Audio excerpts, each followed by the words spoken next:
நம்முடைய மகன் சித்திரகுப்தன் கணக்குதான் எழுதுகின்றான். ஏதேனும் கள்ளக்கணக்கு எழுதுகின்றானா? கள்ளக்கணக்கெல்லாம் இல்லை, நேர்மையான கணக்கு எழுதுகின்றான். அப்படி என்றால் அந்த யமன் செய்ய வேண்டிய தினமும் பிடிக்க வேண்டிய 1000 உயிர்களை சரிவர ஆயுள் காலம் முடித்தவுடன் பிடிப்பதற்கு பயன்படுத்திக் கொண்டிருக்கின்றார். ஆகையால் எனக்கு 4 குழந்தைகள் தந்தும் என்னிடத்தில் ஒரு குழந்தையுமே இல்லை நாதா. அதை பெண்ணே பார்வதி, உனக்கு தந்த 4 குழந்தைகளினாலும் உனக்கு பெருமைதான். அதை கிடைக்கின்ற பகவான் என்ன யோசிக்கின்றார் தெரியுமா? என்னம்மா யோசிக்கின்றார்? பூலோகத்தில் இருக்கக்கூடிய பெண்களுக்கு பிள்ளைகள் என்று சொன்னால் ஒரே பொருத்தமாகத்தான் இருக்கும். பிள்ளை என்று சொன்னால் கல்யாணம் ஆவதற்கு முன்னாடியே சரி, கல்யாணம் ஆகலா அதே மாதிரிதான் சாரதா தேவிக்கும் ஒரு குழந்தை வேண்டும் என்று சொல்லி ஆசையோடு இருக்கின்றார். அது பூலோகத்தில் எப்படி இருப்பாங்க தெரியுமா? எப்படிமா?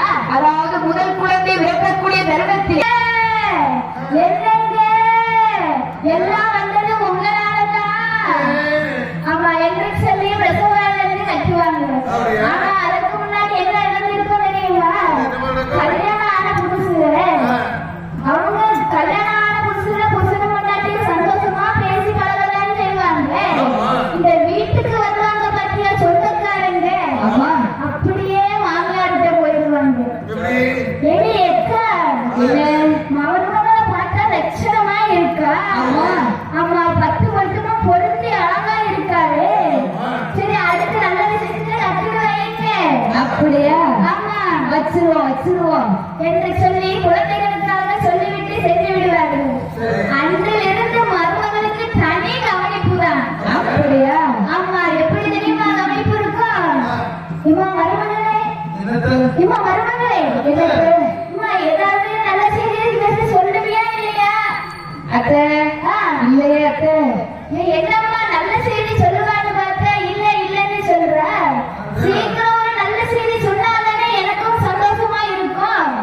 அது மட்டுமா, என் பேரனோ பேத்தையோ நான் இடுப்பு கையில வச்சுக்கிட்டு அந்த கடைவீதி போகும்போது எனக்கு தானே பெருமையா இருக்கும். ஆமா என்ன சொல்லி மருமகளை பிள்ளை பெற்ற வேண்டும் என்றே சொல்லி வருவார்கள். சரி மாமியார் வேண்டியும் நம் கணவருக்காகவும் ஒரு குழந்தை பெற்றோன்னு சொல்லி பெற்றா. அடுத்து முத குழந்தைய அழகா இருக்குது, முத குழந்தையும் ஆண் குழந்தைய பிறந்தா அவ்வளவு சந்தோஷம் இருக்குது. ஆமா அதே பெண் குழந்தை பிறந்து விட்டது என்ற அன்னைக்கு சொல்லிட்டு பெருமா பாத்தீங்களா உறவுக்காரி, இனி அக்கா பிள்ளை பிறந்திருக்கா என்னன்னு மறுபடியும் பிள்ளைய பாக்குறதுக்கு வருவா. அக்கா ஆம்பளை பிள்ளையா? ஆமா இது ராஜகுமாரனே வந்து பிறந்திருக்கானே. அப்படி இருந்தாலும் ஒரு மகாலட்சுமி இருந்தா சந்தோஷமா இருக்குமே. அப்படியா? என்று சொல்லி அடுத்த குழந்தைக்கு ஆரம்பித்து விடுவார்கள். இப்படி ஆண் குழந்தை பெண் குழந்தை ஆண் குழந்தை பெண் குழந்தை என்று சொல்லி மாறி மாறி குழந்தைகள் மேல ஆசை இருக்கதான் செய்யும்.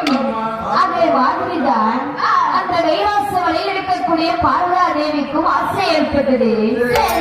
இப்படி இருக்கின்ற போது அது கிடைக்கின்ற பகவான் என்ன செய்தார் தெரியுமா? என்னப்பா சொல்கின்றார்? என்னே பார்வதி, என்ன சுவாமி, இதற்கு முன்னால் நான் உனக்கு 4 குழந்தைகள் தந்திருக்கின்றேன்.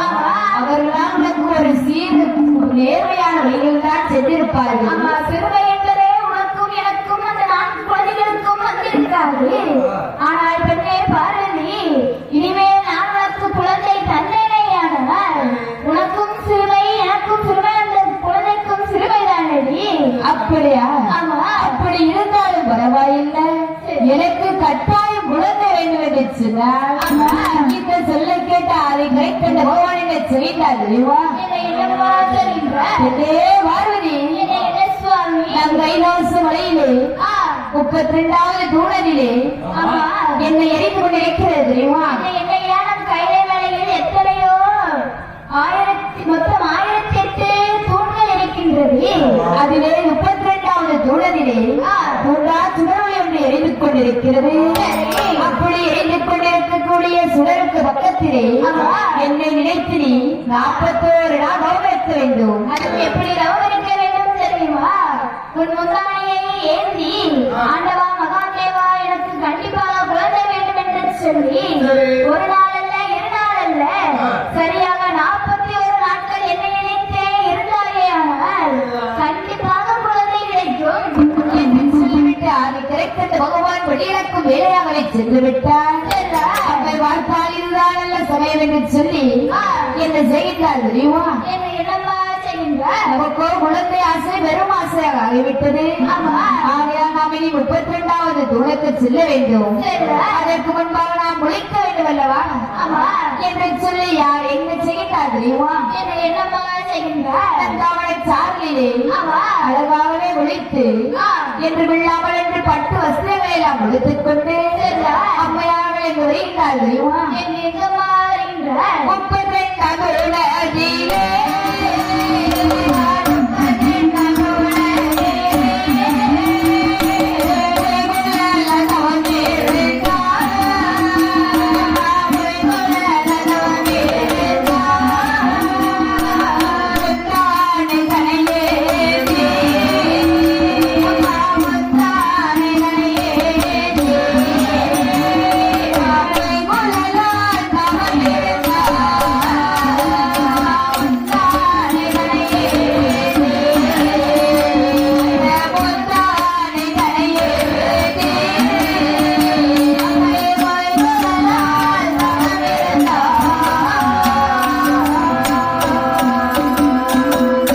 இப்படியாகவே அம்மையான பார்வதாதேவி எப்படிதான் இருக்கின்றார் தெரியுமா? எப்படி எப்படி அம்மா தவம் இருக்கின்றார் 32வது நூலதிலே தன் முத்தானையை ஏற்றிக்கொண்டு சமமாகவே இருக்கின்றார்.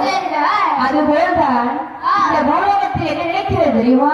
என்னை என்னம்மா நினைக்கிறது பெண்கள் குழந்தை இல்லா பெண்கள் எல்லாம் கோவிலே சென்று முத்தானையை ஏற்றிக் கொண்டுதான் தவம் இருப்பார்கள். ஆமா முந்தானை ஏந்தி ஐயா கட்டையாலும் பெறுவாரே உங்கள் கருணையினால் எனக்கு ஒரு ஆண் குழந்தை பிறந்ததே ஆனால் உங்கள் பெயர் நாமத்தோடு சேர்த்து பெயர் வைத்து அவனை சீரோடும் சிறப்போடும் வளர்த்து வருவேன். அது மட்டுமா அப்படி நீங்கள் எனக்கு பிள்ளையை தந்துவிட்டீர்களே ஆனால் உங்களுக்கு செய்ய வேண்டிய சிறப்பு பூஜைகளை நானே தனியாக பொறுப்பேற்று செய்கின்றேன் என்றெல்லாம் சொல்லி வேண்டுதல்கள் வைத்து குழந்தை வரத்தை மடியேந்தி கேட்பார்களா?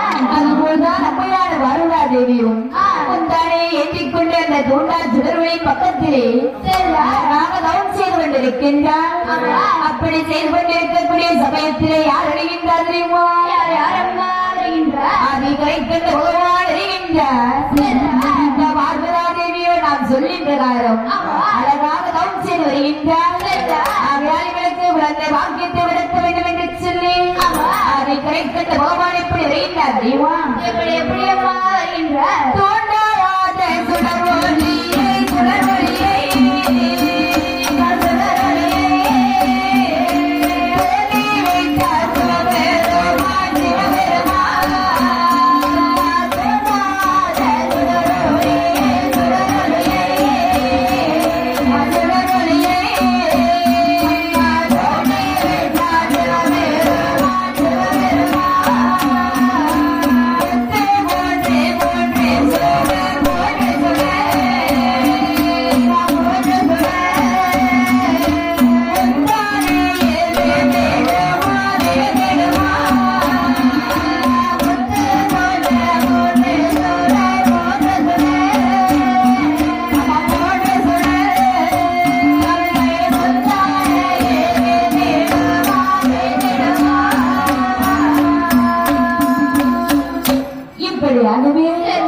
அதை கரைக்கின்ற பகவான் எங்கு வருகின்றார் தெரியுமா?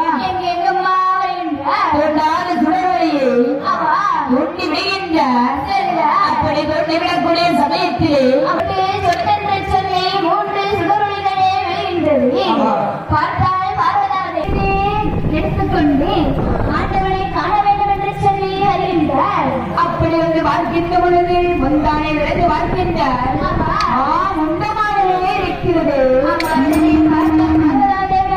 ஆண்டவனிடத்தில் என்னை கேட்கிறார் தெரியுமா? என்னென்ன கேட்கின்றாரோ